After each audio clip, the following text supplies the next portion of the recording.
ہمارے دن شروع کرتی ہوں اللہ کے نام سے جو بڑے مہربان نہایت رحم والے ہی۔ حامیم ایک کلام رحمان رحیم کی طرف سے نازل کیا جاتا ہے۔ یہ ایک کتاب ہے جس کی آیتیں صاف صاف بیان کی گئی ہے، یعنی ایسا قرآن ہے جو عربی زبان میں ہے، ایسے لوگوں کے لیے نفع ہے جو دانشمند ہی، بشارت دینے والا ہے اور نہ ماننے والوں کے لیے ڈرانے والا ہے۔ سو اکثر لوگوں نے اس سے روگردانی، پھر وہ بوجھ اعراض کے سنتے ہی نہیں، اور وہ لوگ کہتے ہیں کہ جس بات کی طرف آپ ہم کو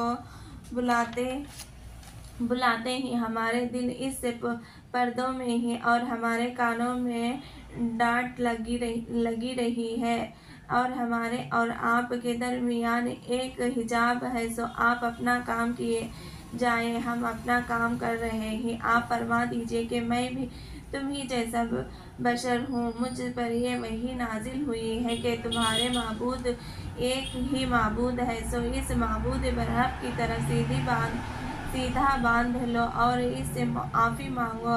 اللہ ہمیں مغفرت عطا فرما، آمین۔ اور ایسے مشرکوں کے لیے بڑی خرابی ہے جو زکوٰۃ نہیں دیتے اور وہ آخرت کی منکر ہی رہتے ہیں، اور برخلاف ان کا جو لوگ ایمان لے آئے اور انہوں نے نیک کام کیے، ان کے لیے آخرت میں ایسا اجر ہے جو کبھی موقوف ہونے والا نہیں۔ آپ فرمائیے کہ کیا تم لوگ ایسے خدا کی توحید کا انکار کرتے ہو جس نے زمین کو باوجود اتنی وسعت کے دو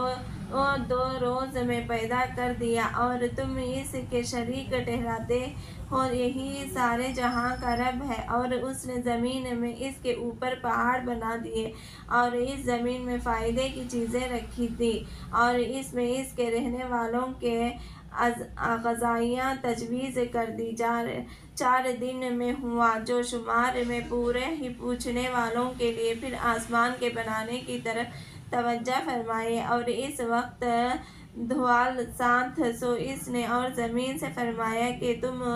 دونوں خوشی سے آؤ۔ زبردستی سے دونوں نے عرض کیا کہ ہم خوشی سے حاضر ہیں، سو 2 روز میں اس کے ساتھ آسمان بنا دیے اور ہر آسمان میں اس کے مناسب اپنے حکم فرشتوں کو بھیج دیا، اور ہم نے اس قریب والے آسمان کو ستاروں سے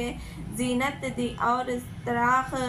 شیاطین سے اس کی حفاظت کی۔ یہ تجویز ہے خدا کے زبردست واقف الکال کی۔ پھر اگر دلائل توحید سن کر بھی یہ لوگ توحید سے اعراض کریں تو آپ کہہ دیجئے کہ میں تم کو ایسی آفت سے ڈراتا ہوں جیسی ثمود پر شرک و کفر کی بدولت آفت آئی تھی، جبکہ ان کے پاس ان کے آگے سے بھی اور ان کے پیچھے سے بھی پیغمبر آئے کہ بجز اللہ کے اور کسی کا مت بوجھ انہوں نے جواب دیا کہ اگر ہمارے پروردگار کو یہ منظور ہوتا کہ کسی کو پیغمبر بنا کر بھیجے تو فرشتوں کو بھیجتا، سو ہم اس توحید سے بھی منکر ہیں جس کو دے کر بس خود تم بھیجے گئے ہو۔ پھر وہ جو عاد کے لوگوں تھے وہ دنیا میں ناحق کا تکبر کرنے لگے اور کہنے لگے وہ کون ہے جو قوت میں ہم سے زیادہ ہے؟ آگے جواب ہے کہ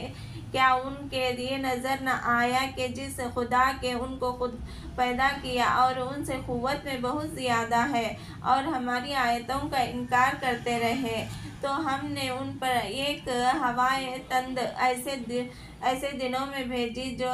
مخصوص تھے تاکہ ہم ان کو اس دنیائی حیات میں رسوائی کے عذاب کا مزہ چکھا دیں، اور آخرت کا عذاب اور زیادہ رسوائی کا سبب ہے اور ان کو مدد نہ پہنچے گی۔ اور وہ جو ثمود تھے تو ہم نے ان کو پیغمبر کے ذریعے سے راستہ بتلایا، سو انہوں نے گمراہی کو بمقابل ہدایت کے پسند کیا، پس ان کو عذاب سرپا ذلت کی آفت نے پکڑ لیا۔ ان کے بد کرداریوں کی وجہ سے ہم نے اس عذاب سے ان لوگوں کو نجات دی جو ایمان لائے اور ہم سے ڈرتے تھے، اور ان کو وہ دن بھی یاد دلائیے جس دن اللہ کے دشمن یعنی کفار دوزخ کی طرف جمع کرنے کے لیے موقوف میں لائے جائیں گے، پھر وہ روکے جائیں گے تاکہ بقیہ بھی آ جائے، یہاں تک کہ جب وہ اس کے قریب آ جائیں گے تو ان کے کان اور آنکھ اور ان کی کھالیں ان پر ان کے اعمال کی گواہی دیں گے، اور اس وقت وہ لوگ متعجب ہو کر اپنے ان اعزاز سے کہیں گے کہ تم نے ہمارے خلاف میں کیوں گواہی دی، اور اعزا جواب دیں گے کہ ہم کو اس اللہ نے گویائی دی، ہمارے خلاف میں کیوں گواہی دی؟ وہ اعزا جواب دیے گئے کہ ہم کو اس اللہ نے گویائی دی جس نے ہر گویا چیز کو گویائی دی، اور اس نے تم کو اول بار پیدا کیا تھا اور اس نے پاس پھر لائے گئے ہو، اور تم دنیا میں اس بات سے تو اپنے آپ کو چھپا ہی نہ سکتے تھے کہ تمہارے کان اور آنکھ اور کھالیں تمہارے خلاف میں گواہی دے، لیکن اس گمان میں رہے کہ اللہ تعالیٰ کو تمہارے بہت سے اعمال کی خبر بھی نہیں، اور تمہارے اس گمان نے جو کہ تم نے اپنے رب کے ساتھ کیا تھا تم کو برباد کیا، پھر تم ابتدائی خسارے میں پڑ گئے۔ سو اس حالات میں اگر یہ لوگ صبر کریں تب بھی دوزخ ہی ان کا ٹھکانہ ہے، اور اگر وہ عزر کرنا چاہیں گے تو بھی مقبول نہ ہوگا، اور ہم نے دنیا میں ان کے لیے کچھ ساتھ رہنے والے شیاطین مقرر کر رکھتے تھے، سو انہوں نے ان کا اگلا پچھلا اعمال ان کو نظر میں مستحن کر رکھے تھے، اور ان کے حق میں بھی ان لوگوں کے ساتھ اللہ کا قول یعنی وعدہ عذاب پورا ہو کر رہا جو ان سے پہلے جن و انسان کفار ہو گزرے ہیں، بے شک وہ سب بھی خسارے میں ہیں۔ اور یہ کافر باہم یہ کہتے ہیں کہ اس قرآن کو نسوی مت، اور اگر پیغمبر سنانے لگے اس کے بیچ میں غلہ مچا دیا کرو، شاید اس تدبیر تم ہی غالب رہو۔ سو ہم ان کافروں کو سخت عذاب کا مزہ چکھا دیں گے اور ان کو ان کے ایسے برے کاموں کی سزا دیں گے، یہی سزا ہے کا مزہ چکھا دیں گے، اور ان کو ان کے ایسے برے کاموں کی سزا دیں گے، یہ سزا ہے اللہ کے دشمنوں کی یعنی دوزخ، ان کے لیے وہاں ہمیشہ کا مقام ہوگا، اس بات کے بدلے میں کہ وہ ہماری آیتوں کا انکار کیا کرتے تھے۔ اور جب مبتلا عذاب ہو گیا تو وہ کفار کہیں گے کہ اے ہمارے پروردگار، ہم کو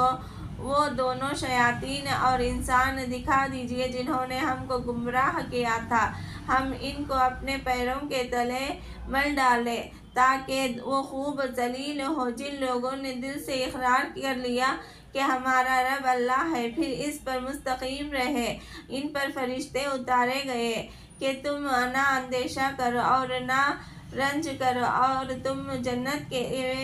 کے ملنے پر خوش رہو جس کا تم سے پیغمبر کی معرفت وعدہ کیا جایا کرتا تھا، اور ہم تمہارے رفیق تھے، دنیاوی زندگی میں بھی اور آخرت میں بھی رہیں گے، اور تمہارے لیے اس جنت میں جس چیزوں کو تمہارا جی چاہے گا موجود ہے، اور نیز تمہارے لیے اس میں جو مانگو گے موجود ہے، یہ بطور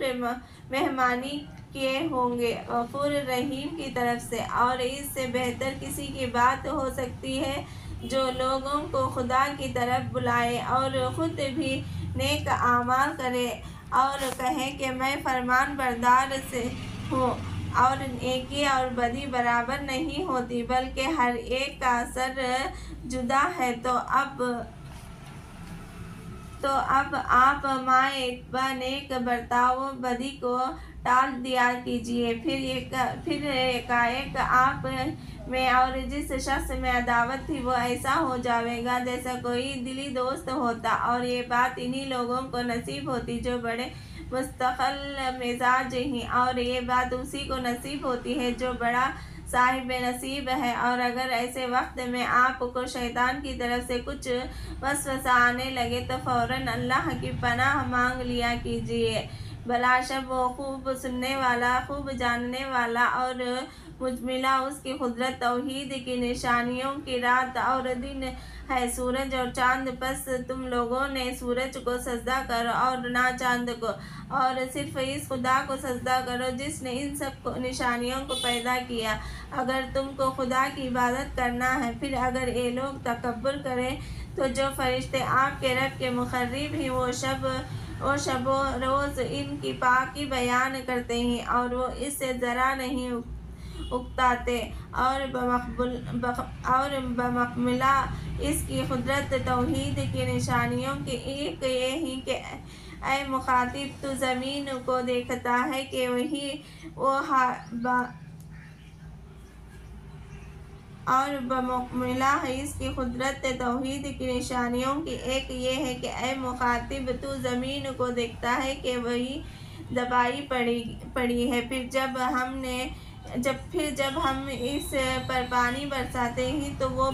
ابھرتی ہے اور پھولتی ہے۔ اس سے ثابت ہوا کہ جس نے اس زمین کو زندہ کر دیا وہی مردوں کو زندہ کر دے گا۔ بے شک وہ ہر چیز پر قادر ہے۔ بلا شک جو لوگ ہماری آیتوں میں کچھ روئی کرتے اور وہ لوگ ہم پر مخفی نہیں ہیں، سو بھلا جو شخص نار میں ڈالا جائے گا وہ اچھا ہے، یا وہ شخص جو قیامت کے روز عنوامین کے ساتھ جنت میں آئے، جو جی چاہے کہ